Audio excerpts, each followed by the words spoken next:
¿qué tal amigas, amigos televidentes en Extra Plus? Un gusto darles la bienvenida, saludarles en esta edición en la que estamos arrancando una nueva semana informativa en Extra Plus, como todos los lunes, dándole un vistazo a los principales acontecimientos alrededor del mundo y por supuesto con los doctores Cairo Amador y Humberto Avilés, con quienes arrancamos ya de entrada hablando de Europa.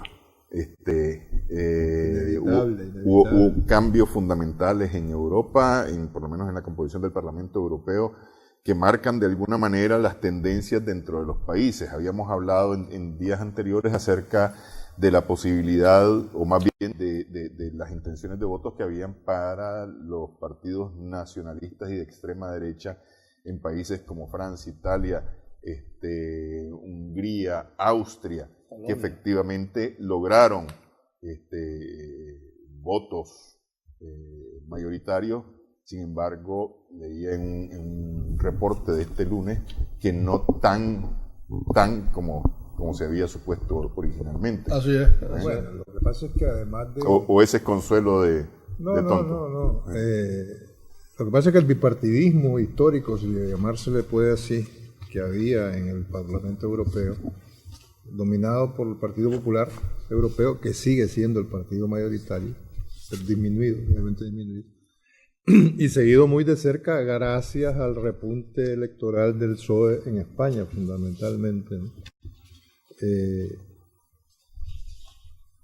Pero matizado porque de 750 escaños que está compuesto el Parlamento Europeo, 479 podés sumarlo entre populares europeos, socialdemócratas y estos liberales de nueva entrada, donde va en esa colada la República en Marcha de Macron, ALDE, de la Alianza Liberal Democrática Española, y Ciudadanos, que van a conseguir un poquito más, no sé exactamente cuántos escaños, más de los 100 escaños, ¿no?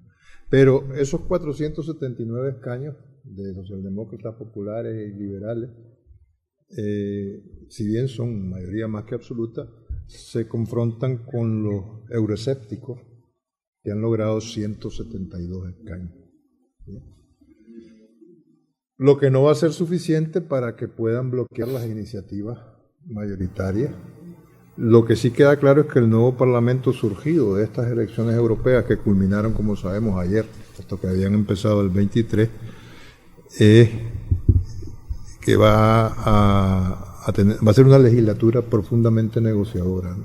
Por la impronta que tienen sobre todo estos liberales con nueva presencia sustantiva en el Parlamento Europeo. Que van a hacer el papel de bisagra. Exactamente. Pero además, antes de las elecciones hay dos hechos que son relevantes para la política europea. La dimisión hecha pública por Theresa May, que a partir del 7 de junio deja de ser la jefa del Partido Conservador y se abre, por tanto, ya se abrió, ¿no?, la etapa sucesoria, donde dicen que el que más puntea es Boris Johnson, el polémico personaje que fue alcalde de Londres. Y luego hay una serie de mujeres pertenecientes al Partido Conservador, entre otras la que era jefa de la Cámara de los Comunes, Andrea Lehrson, que fue la última ministra del gabinete May en dimitir, en una carta muy sentida. Aparte de eso, el sábado ya se cantaba la caída del gobierno austríaco, que hoy ya perdió la moción de confianza en el Parlamento austríaco, con 110 votos en contra y apenas 71 de los propios ultraderechas que formaban parte. Pero el propio partido votaron en contra de él. Y 10 votaron del propio partido de Kurz, el democristiano Sebastián Kurz, en contra de él. A pesar de que en lo que al Parlamento Europeo se refiere, obtuvo una abrumadora mayoría, pues si se tiene en cuenta que sacó casi el 40% de los votos, ¿no? O el 35 puntos, ¿no? Casi el 36%. Entonces y no podemos perder de vista también el arrasamiento, si cabe la expresión electoral, de Nigel Farage con el partido del Brexit en Gran Bretaña. Sí. Y el 52% que sacó en Hungría Víctor Orbán. Pero están los italianos también. Y más del 34% de Matteo Salvini, que lo va a hacer triturar al Movimiento 5 Estrellas, que cayó muy por debajo incluso del Partido Democrático. Así es. Ya, para quedar como tercera fuerza política italiana, seguido ya casi bastante de cerca por Forza Italia del incombustible Berlusconi, ¿no? Entonces, ahora, son unas elecciones las de mayor participación de los últimos años. Exactamente. En toda Europa. Está hablando del 51%. 51% de 200 millones eran. Dice que desde 1958 no se conocía un nivel de participación tan alto. Sí. ¿Ya? Lo cual, pues, solamente, dice bastante, pero solo para establecer comparaciones, pues que aunque no tiene nada que ver, pero la votación aquí en Nicaragua para el Parlacén ha pasado del 70%. Así es. Sí. Pero básicamente aquí la bisagra decisiva a la hora de legislar a nivel europeo son los liberales y los verdes, que tienen un incremento muy sustantivo, sobre todo en comparación con elecciones anteriores, y ellos van a ser los verdaderos protagonistas en esta legislatura, porque van a tenerlos que tomar en cuenta, ¿no? Las elecciones pasadas del 2014 fueron 168.818.000 votantes. Y fíjate que en medio de una elección yo no había escuchado tantos boletas que son anuladas. Se anularon en ese momento 5 millones de boletas. Las expectativas eran claras, ¿verdad? La expectativa era que el centro derecha iba a disminuir y también el centro izquierda. Y en efecto disminuyeron, aunque siguen siendo mayoría, ¿verdad? Lo que de alguna manera no estaba claro en este análisis es que esos votos que perdieron se suponía que iban hacia los partidos de derecha. Y fue distinta la historia, sobre todo en Alemania. En Alemania fue fundamentalmente hacia los verdes y hacia los liberales. De ahí donde el resurgimiento de todos los liberales. Los verdes ganaron 17 escaños y los liberales ganaron 38. ¿Verdad? Y efectivamente se constituyen como una bisagra en el momento de reaccionar. Ese en total, ganaron 17 más y 38 más. Tiene 67 y 105 respectivamente. Por el lado del centro derecha, el centro derecha perdió 41 y la derecha extrema ganó 57. Porque no estaba antes representada prácticamente, sí, ¿verdad? Sí.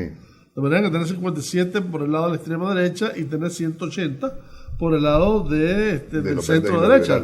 Y a eso agregarle los populistas, y yo le agregaría con bastante, dependiendo, votación por votación, a muchos de los liberales, ¿verdad? Ahora, la izquierda, ya no el centro izquierda, sino la izquierda, perdió 14. De manera que en términos de países vos mirás ciertas correlaciones interesantes. Ya dijo Humberto, la de Nigel Farage con su nuevo partido del Brexit, ¿verdad? Arrasó. Ahora, ese por ejemplo, ese es netamente coyuntural. Sí. Es decir, a diferencia de los fenómenos como Le Pen, como Matteo Salvini, que son más sostenidos en el tiempo. Aunque te cuento, yo creo que de alguna manera esa tendencia estaba ya presente en la política inglesa desde hace rato, ¿verdad? Y aligerada por el anuncio de la primera ministra May el viernes. Sí, pero si querés de alguna manera los orígenes de toda esta vaina, está mucho antes del referéndum del Brexit, ¿verdad? Porque de hecho está en la división de Escocia, en la de Escocia, entre otros, y el problema de Irlanda. Pero bueno, en Alemania, Merkel sufrió en esos términos un sensible una sensible baja, que no fue hacia el AfD, sino que fue básicamente hacia los verdes. Los grandes ganadores son los verdes. Los grandes ganadores en Alemania, son los verdes en Alemania, sin duda alguna.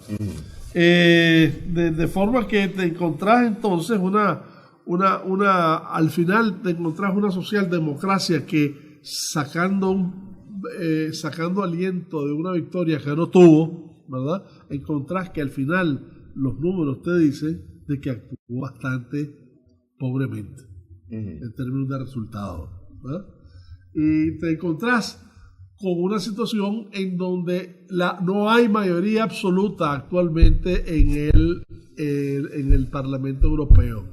Significa que las negociaciones van a ser cada vez más intensas. Por eso, pues es que la mayoría que comentábamos antes, de los 479 escaños, si sumamos populares, socialdemócratas, liberales y verdes, es muy variopinta, por alguna manera. Así es. No tiene una cohesión. Lo que pasa es que, por ejemplo, el gran consuelo, si se admite la expresión, es de que la derecha, la ultraderecha, sobre todo los que querían conformar la Internacional Nacionalista, que es la propuesta de Salvini, ¿no? Ellos querían superar el 33% de los votos, pero no tuvieron buenos resultados, individualmente considerados lo que hemos mencionado, ¿no? Hungría, Le Pen en Francia, el mismo Salvini en Italia, los austríacos, sí. Pero bueno, los holandeses, los holandeses ahí dieron sorpresa, porque en los holandeses los que fueron mejor fueron los socialistas. Sí, pero para poder tener un peso capaz de bloquear cualquier iniciativa legislativa en el Parlamento Europeo, que es lo que cuenta en definitiva, necesitaban el 33% de los escaños y no lo lograron la derecha radical. Pues. Entonces, volvemos a eso, una negociación constante. Bueno, tan es así que hoy mismo ya deben de estar cenando en París a estas horas Emmanuel Macron y Pedro Sánchez. Se reunían hoy porque mañana hay cumbre de jefes de Estado y de Gobierno de la Unión Europea. ¿Pero para qué? ¿Cuál es la urgencia? Tiene en primer lugar analizar los resultados de ayer, que en el caso español tiene que pasar también por el análisis de los resultados autonómicos y municipales, ¿no?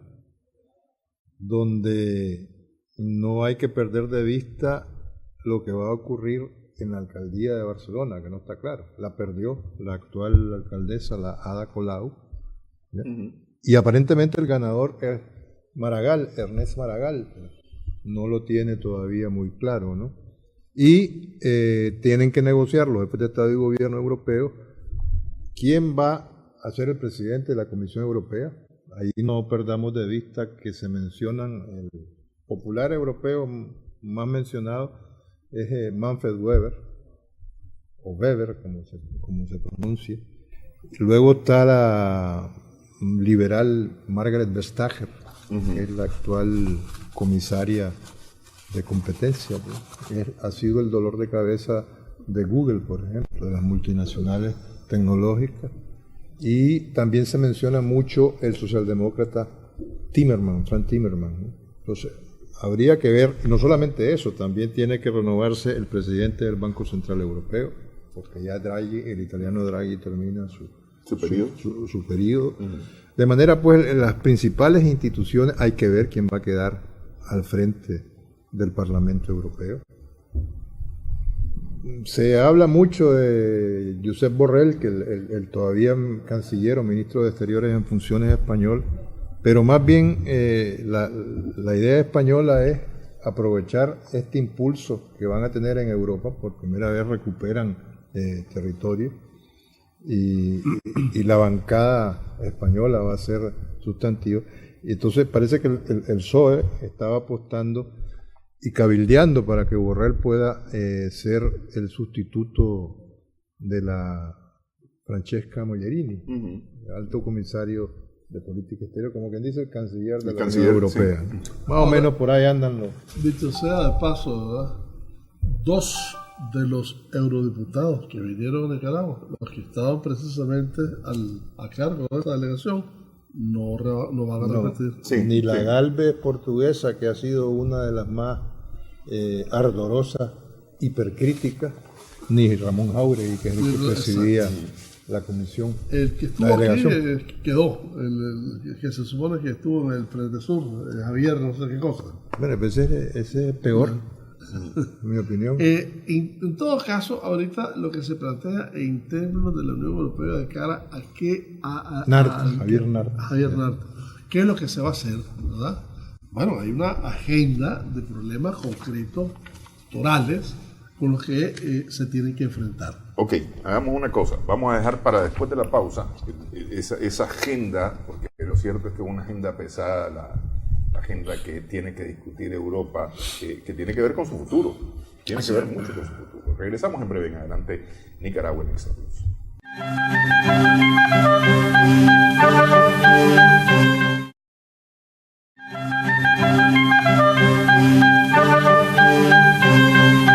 Seguimos en adelante Nicaragua en Extra Plus. La agenda es una agenda complicada y tiene que ver con el futuro de la Unión Europea. Exacto. Es decir, para empezar ahí tenés la delegación británica, los representantes británicos son pro-Brexit, es decir... Están en línea. Sí. Bueno, pero para darle un cierto orden. Bueno, primero, pero perdóname la interrupción, pero en esa misma línea, para que no se nos escape, pero los británicos son meramente coyunturales, nunca mejor dicho. Sí. En el momento que haya Brexit, esos que resultaron electos, incluido Nigel Farage y su arrasamiento electoral, aún por regla. Sí, son 59 casi. Se redistribuyen, ¿no? Ya estaban redistribuidos. Sí, ya estaban. Donde la más favorecida era España porque le tocaban 5. En el caso de que ahora, esos resultados en Gran Bretaña son más para el consumo interno, para el consumo nacional que para el consumo europeo. Y yo creo que están bastante inducidos por la tan encacareada y cantada dimisión de Theresa May, ¿no? Sí. Y el desprestigio de la clase política británica, sea quien sea, da igual que sean conservadores, que laboristas, Tory. Pero no igual, Tory. un día o un mes, un año que se mantengan, ruido van a hacer dentro del Parlamento. No, europeo. Por supuesto, eso estamos absolutamente Irlanda, ¿no? persuadidos. No lo deja atrás. Bueno, pero ahorita en medio de todo eso, ¿verdad? Europa, como tal, tiene que tener una posición sumamente delicada frente a lo que llaman una política que ellos miran como una política de colisión entre China y Estados Unidos. No, y volvemos al unilateralismo versus multilateralismo. Así es. Que Macron quiso ser el adalid, pero no termina de tenerla todo consigo, sobre todo a nivel europeo, de resultados de ayer, y especialmente en Francia. Y además, por el debilitamiento de la Merkel. Se agregame ese problema y entonces tenés su aliada principal. El problema de las relaciones internacionales de Europa con China, que no pretende ningún enfrentamiento ni mucho menos. Al contrario, China se está acercando enormemente a la Unión Europea. Acordémonos de la visita que hizo Xi Jinping hace pocos meses, tratando de precisamente... O el botón de muestra que significa, a propósito de la colisión comercial forzada por Trump con China, y el caso de Huawei y el 5G y todo esto, de que el Reino Unido y Alemania están anuentes a que Huawei trabaje con 5G en el ámbito de la Unión Europea. Y ya respondió a Estados Unidos de que incluso si eso llega a pasar, se va a cortar la comunicación en términos de inteligencia con Inglaterra, que es su principal aliado, ¿verdad? Que ha sido su principal aliado, sobre todo en términos de inteligencia. De hecho, todo este asunto de Rusia en las elecciones comenzó con una declaración de uno del MI6, perdón. De forma que, por el otro lado, Estados Unidos con la misma Europa que no la tienen toda, ¿verdad? Están siendo presionados comercialmente, están siendo extorsionados en sus relaciones comerciales porque le están impidiendo a las empresas europeas tener relaciones con Irán, por ejemplo, por castigo o por simplemente ruptura de relaciones comerciales con esas empresas, ya no con los estados, y hace que se haga una situación a nivel de toda la comunidad europea. Y ya no digamos de la guerra comercial de la que el 20% del impuesto, etcétera.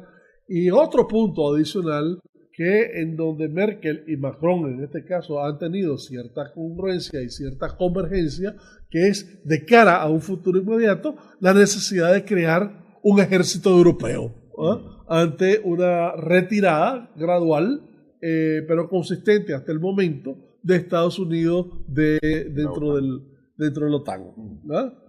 De manera que todas estas cosas pegan no solamente a la NATO, sino también a la Unión Europea en la parte y también en la parte comercial y en la parte de las relaciones exteriores.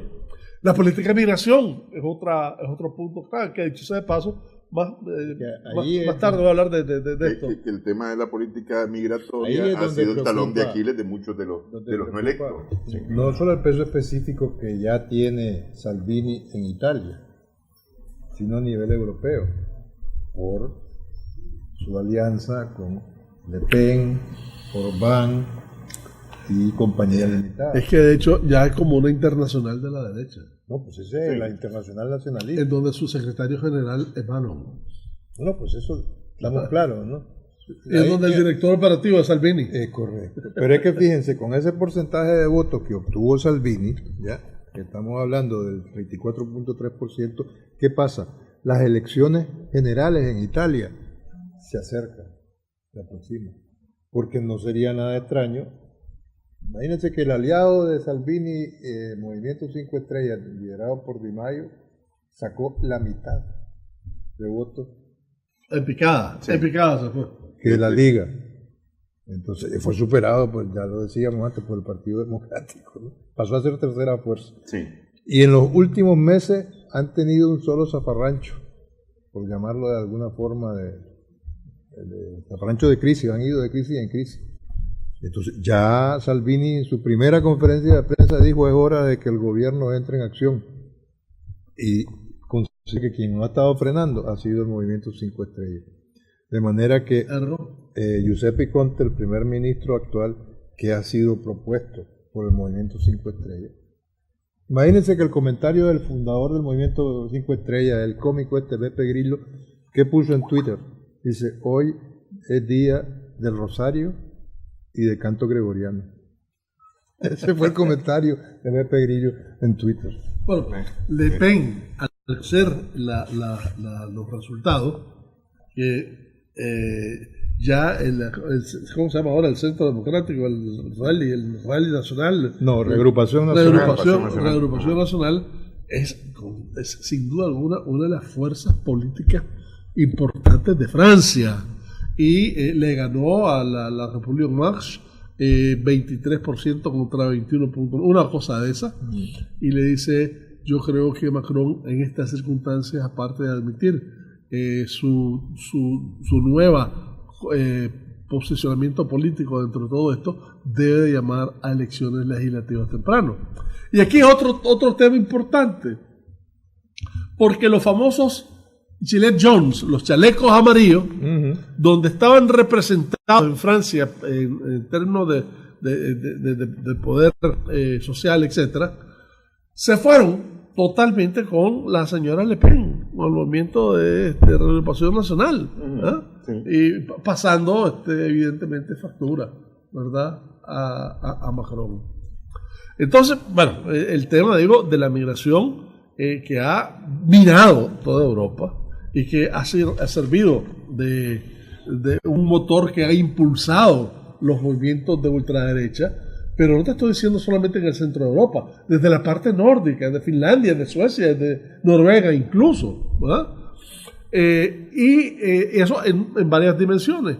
Uno, con el término de la migración interna, que ya es un problema muy serio, y otro con relación a la parte externa. Por ejemplo, ¿cuál va a ser la posición que va a tener Europa en estas circunstancias, como el caso de Irán, que está siendo cuestionada? Y Europa, la Unión Europea, quiere darle validez al acuerdo que hizo con Irán, y tiene toda una serie de variantes que le están minando esa posición. El 30, dicho sea de paso, a propósito de reuniones que habló Humberto de Europa, el 30 hay una cumbre de los países árabes en la Meca, ¿verdad? Sobre todo la parte de los sunitas alrededor de Arabia Saudita. ¿Una cumbre o una peregrinación a la Meca? Pues a lo mejor hacen el combo, pero por lo menos comienzan con la cumbre.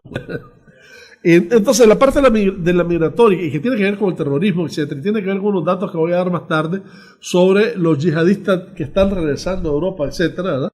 Es un problema que, francamente, introduce elementos de tensión muy fuertes. Y ya no digamos la parte económica propia de ellos, el hecho de la reforma fiscal que probablemente se viene, el tema monetario, el tema mismo del euro como moneda, todo eso, el Brexit posible y los otros Brexit, porque ya a Le Pen le preguntaron sobre el Free Exit, ¿verdad?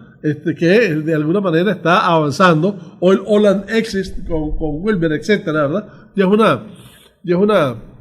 Parece que una tendencia. En cualquiera de los casos, estos son los grandes problemas, los grandes y enormes problemas con que se tiene que confrontar esta nueva composición del Parlamento Europeo. Los datos, si no los damos ahorita, los datos que prometiste para más tarde, si no los damos ahorita ya no los damos.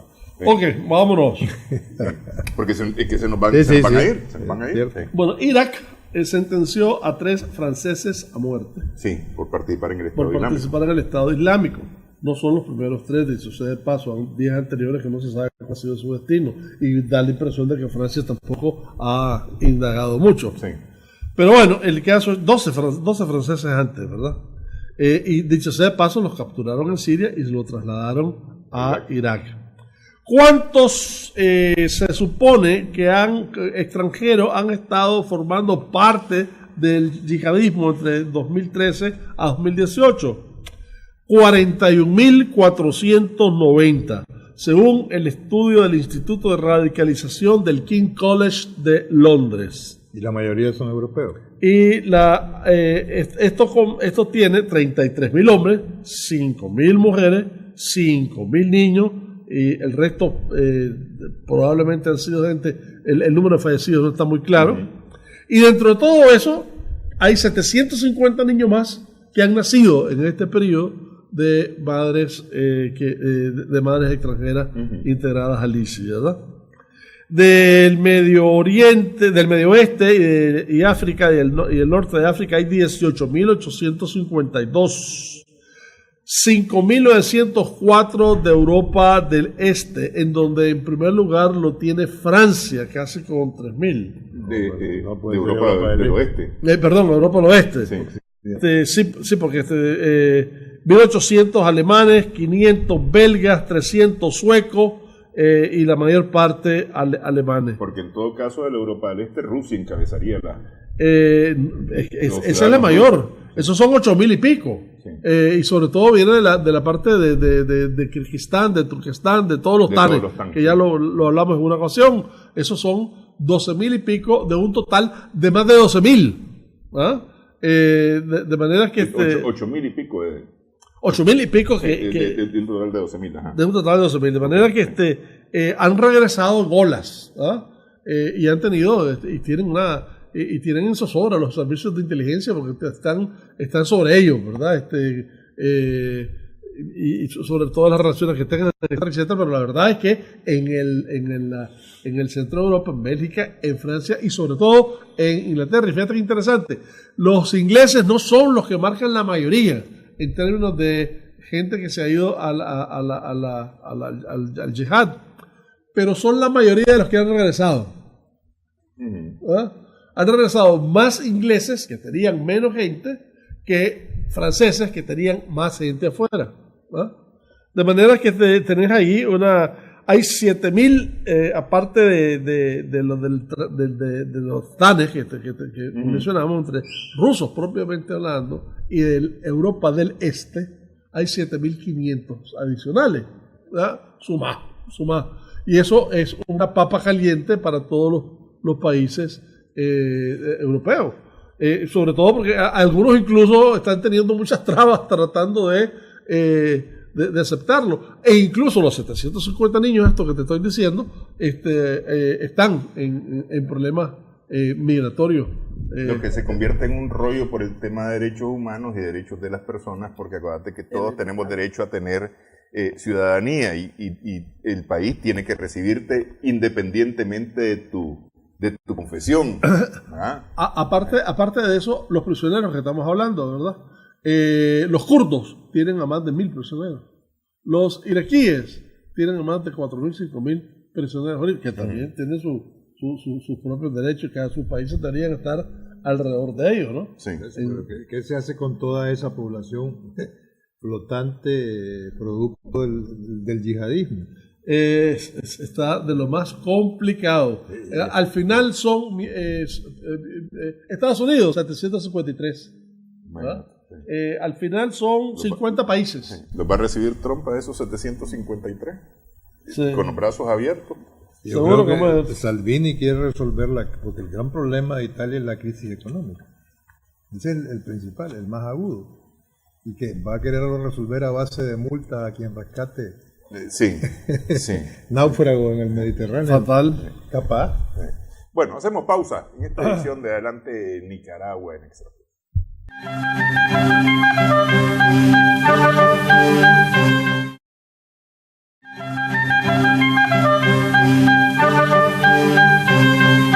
Seguimos en Adelante Nicaragua en Extra Plus.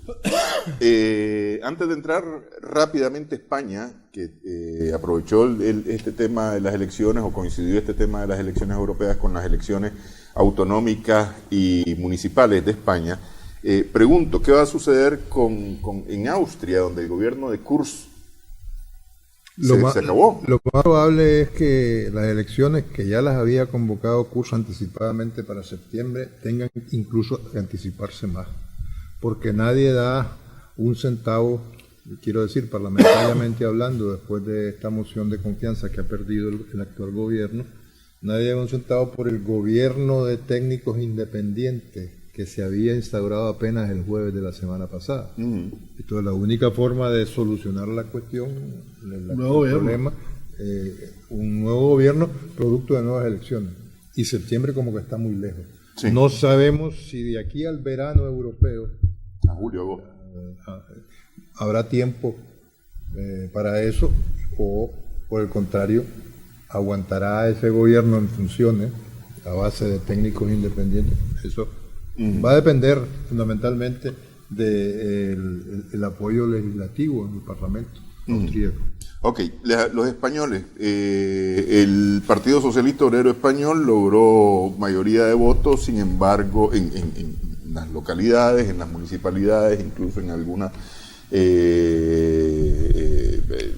en las elecciones autonómicas, sin embargo, no en todas va a lograr conformar gobierno. Sí, ni en todas las autonomías, ni en todos los pierde municipios. prácticamente Madrid. No, Madrid lo perdió. Sí.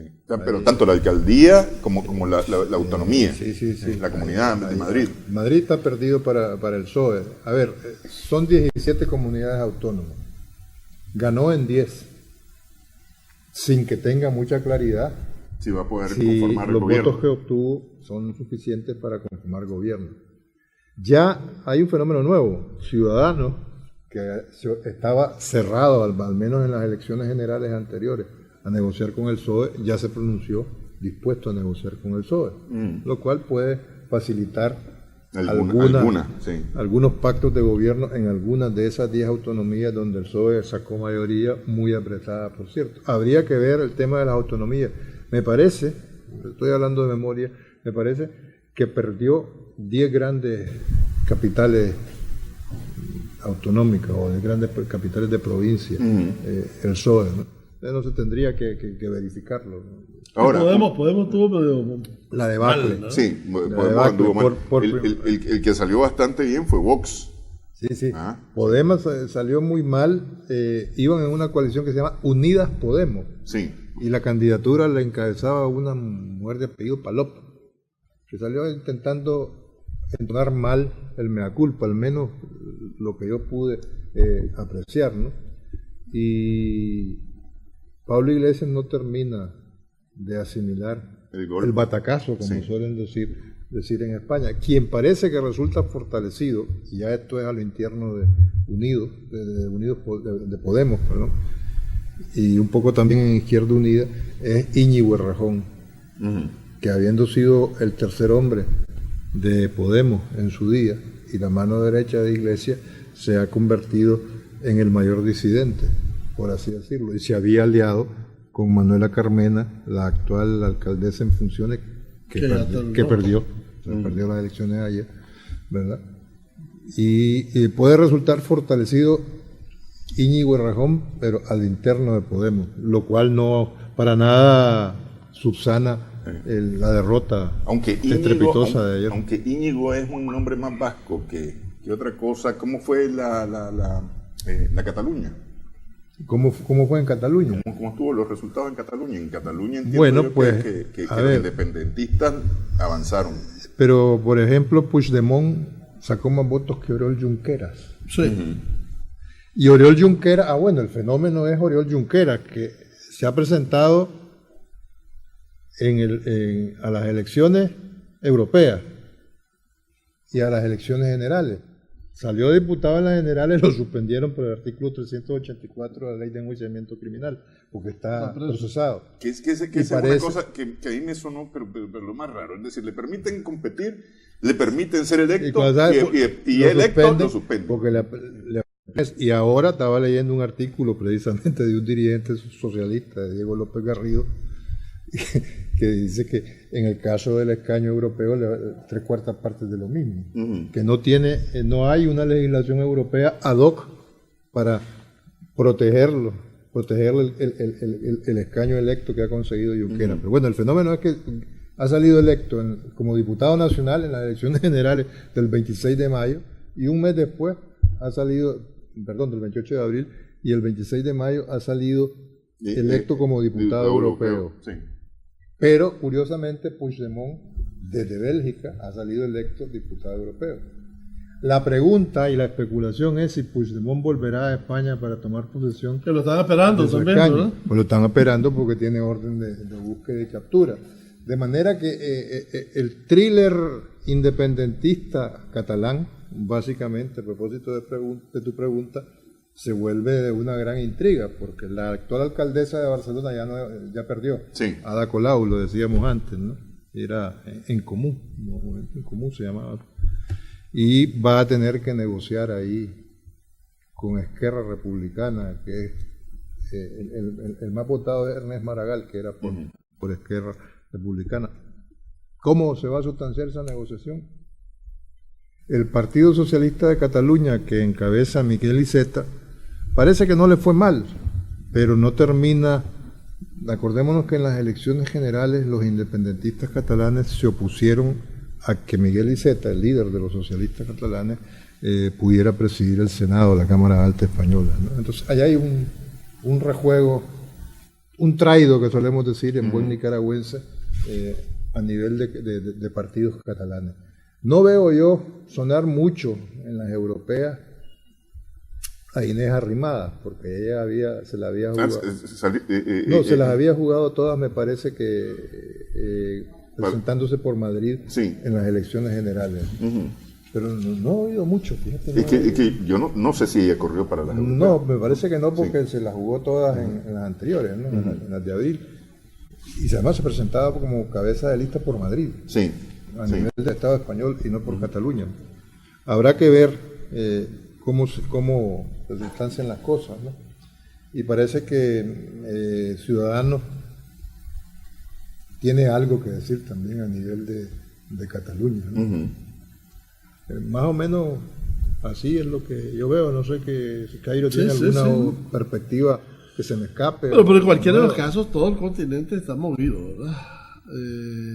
La figura de Nigel Farage, que de paso fue el político inglés que fue a visitar a Trump cuando Trump estaba en elecciones, y que fue quien Trump dijo que vería con gusto si lo nombraran embajador de Inglaterra en Estados Unidos, ¿verdad? Todo está en la recomposición en Italia, en Francia. Un comentario a propósito de Gran Bretaña y Trump. Trump visita ahorita el 4 y el 5 de junio oficialmente Gran Bretaña. Y es la razón por la cual Theresa May renunció en diferido. Sí. su renuncia al partido, a la jefatura del Partido Conservador, entra en vigor a partir del 7 de junio, para poder atender protocolariamente o de manera formal a su amigo Donald Trump. Ok, Donald Trump que se reunió con Shinzo Abe. Está Abe. hoy todavía una reunión de 3 o 4 días. Sí, pero es decir, ya la reunión oficial y la informal ya han ocurrido. La informal entiendo en un campo de golf, inclusive. Sí, no, pero hoy tenían discusiones de tipo comercial, etcétera. Porque interesante, ¿verdad? Pero si querés hagamos la pausa y hablemos de eso de regresar en adelante a Nicaragua.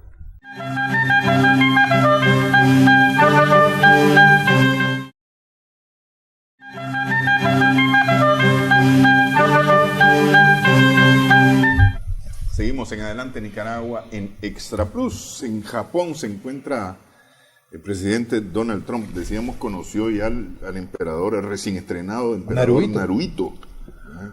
Y ahí tiene, ¿qué? 27 días como emperador. Pero eso no es buena noticia, fíjate. ¿Que tiene 27 días o que lo conoció? Ya Trump, el que Trump lo haya conocido, ¿no? Ya Trump, que de por sí tiene unos sueños inagotables. A lo mejor se inspira. Habría que ver cómo saludó a Naruhito. Sí, habría que ver. Sí. Bueno, pero se reunió con el primer ministro Abe, Shinzo Abe. Pero yo veo aquí 3 cosas interesantes. Primero, exactamente qué fue lo que ha pasado. Hay una estrecha relación entre Japón y Estados Unidos, sin duda alguna, pero hay una estrechísima relación entre Shinzo Abe y Trump. No es la primera vez que juegan golf. Sí. Jugaron golf en Mar-a-Lago, en la Florida. Y se han visto con mucha frecuencia. Se hablan. Son los 2 líderes mundiales que más tiempo pasan pegados al teléfono, hablándose, ¿verdad? Hablan en japonés. De manera que a pesar de eso, ¿verdad? El acercamiento de Trump fue a ver a la pelea de los sumos, les dio un trofeo, etcétera, pero en medio de todo eso, los que están viendo la película ven 4 cosas.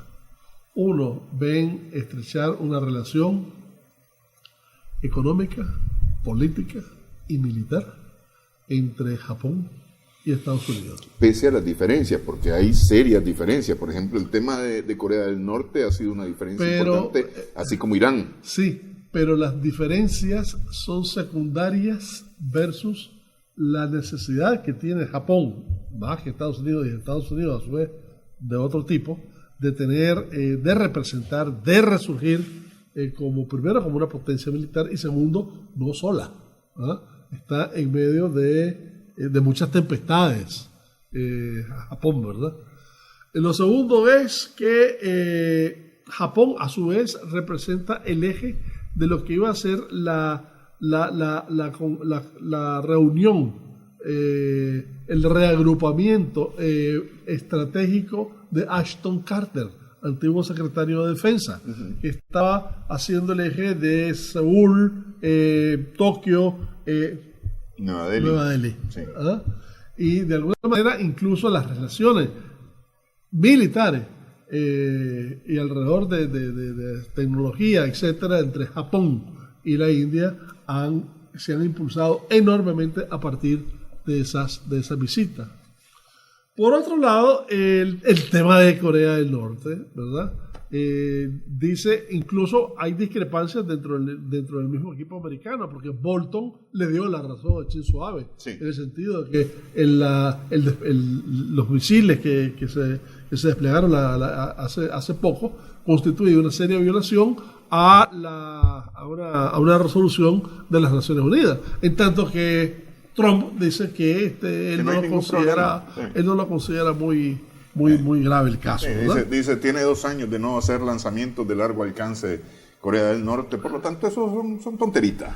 Y entre otras cosas también surge en medio de todas esas pláticas, que no era exactamente el tema, pero surge Hawái, ¿verdad?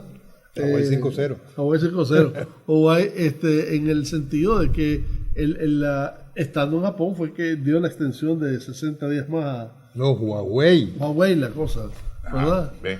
No, estás enredando. Sí, porque yo estaba... sí. Es el acento. Es Huawei 5G. No Huawei 5.0. El hecho de que le dio un tiempo más para usar la plataforma, y en medio de todo eso se dio una situación que estaba describiendo fuera de cámara Humberto, que sería interesante la visita de dónde.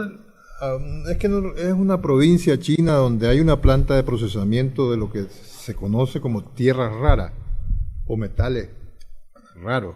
Que son principalmente... Pero que son fundamentalmente a base de tierra, sí. Que se utilizan para la tecnología militar y... para los celulares, ¿Y cómo se llama? Y de última generación, ¿no? 5G para arriba, ¿no? En adelante. Entonces, sin decir mucho, apareció Xi Jinping ahí. Y no solamente apareció Xi Jinping, sino que el presidente de Huawei... No de Hawái. No de Hawái, de Huawei 5G, que ha sido al menos la proa o el pretexto utilizado para las pretendidas sanciones comerciales trumpianas y de Google, ¿verdad?, en compañía hacia Huawei, para que saliera el presidente de Huawei dando declaraciones a propósito de la importancia y relevancia que tienen las tierras raras o de los niveles de desarrollo y el plan B de Huawei para construir su propia plataforma que le permita superar el impasse que la unilateralidad de sanciones comerciales por parte norteamericana y las grandes multinacionales norteamericanas significan, pues. Entonces, pero ¿qué tanto podría? Bueno, la verdad es que esto habrá que conversarlo más con un experto tecnológico, sí, claro, que otra cosa. Pero, por ejemplo, a ver, Nokia en algún momento se unió con Windows para la telefonía celular. Y el Windows Phone no dio buenos resultados, de manera que tuvo que convertirse en un Android, que es la tecnología más diseminada, más al popular. final Nokia, después de ser el mayor vendedor de teléfonos celulares del mundo, se hundió. Sí. No, y tuvo que volver a Android, pues, o tuvo que entrar con Android, pues, de alguna manera entrar a ese monopolio que significa Android. Y en medio de todo eso, entonces, Japón de alguna manera reafirma el compromiso, y Estados Unidos a su vez alrededor del artículo 5 de la defensa mutua, ¿no? Pero además, como amor nos quita conocimiento, Trump le recuerda de que algo hay que hacer porque esos 68 billones de dólares de déficit que Estados Unidos está acumulando por las relaciones comerciales con Japón tiene que de alguna manera achicarse. Y le habla de que, bueno, le dio un par de meses hasta en una concesión hasta posterior a las elecciones en Japón parlamentarias que van a ser, creo que en julio. Después de eso le dio un tiempo prudencial para llegar a un acuerdo de un nuevo TLC con Japón, con la espada de que si no lo hacen rápido van a imponer tarifas adicionales a los carros japoneses que se exportan a Estados Unidos. ¿Pero quién tiene los 68 billones de déficit comercial norteamericano con Japón? ¿Quién lo tiene? ¿Quién es el dueño de ese déficit comercial? ¿No es la China? Sí, gran parte. Por eso. Que también viene, que es el otro problema, ¿verdad? El caso es que esta visita a Japón tiene un sentido geopolítico más que económico en este caso, ¿verdad? Aunque no se descuida la parte económica y la amenaza de nuevas tarifas, etcétera. Pero bueno, pues al final de cuentas el primer ministro japonés, lo que no estoy de acuerdo con la posición de Trump, pero bueno, por el beneficio de la relación la voy a apoyar. Ese es lo que termina diciendo, ¿no? En varios casos. Digamos que eso de Corea quedó como en el aire, ¿verdad? No hay compromiso. Pero es que no solamente lo de Corea, también lo de Irán, está la misma guerra comercial con China y demás. Sí. En todos esos casos dice, no estoy de acuerdo, pero bueno, por el bien de la relación vamos a aceptarlo. Pero es que acordate que no puede estar muy de acuerdo cuando China es su segundo socio comercial, ¿verdad? De alguna manera tiene que jugársela.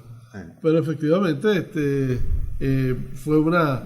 Yo creo que en términos de política exterior, Japón salió bastante bien parado de esta reunión. No sé si Trump salió en iguales términos, aunque evidentemente mejoró un poco su imagen al estar de buena gente con un aliado, ¿verdad? Y tanto tiempo, además. Además. Bueno, Humberto, Cairo, gracias por la sintonía, por haber estado con nosotros hoy. Se nos quedan algunos temas. El procesamiento de Cristina Fernández de Kirchner, el grupo de contacto con Venezuela, las manifestaciones de Brasil alrededor de Bolsonaro, la prohibición de filosofía y sociología que está haciendo Bolsonaro en Brasil, que es inconcebible, ¿verdad? La renuncia de una ministra del gobierno de AMLO porque mandó parar un avión para irse ella. Lo de India con Woody y los resultados finales. Los resultados de la India. Pero bueno, vamos a ver cuáles aceptan todavía la próxima semana ser tocados. Regresamos, nos escuchamos la próxima semana con Cairo y con Humberto. Gracias por su sintonía en esta edición de Adelante Nicaragua. Esperamos que el programa haya sido de provecho para ustedes.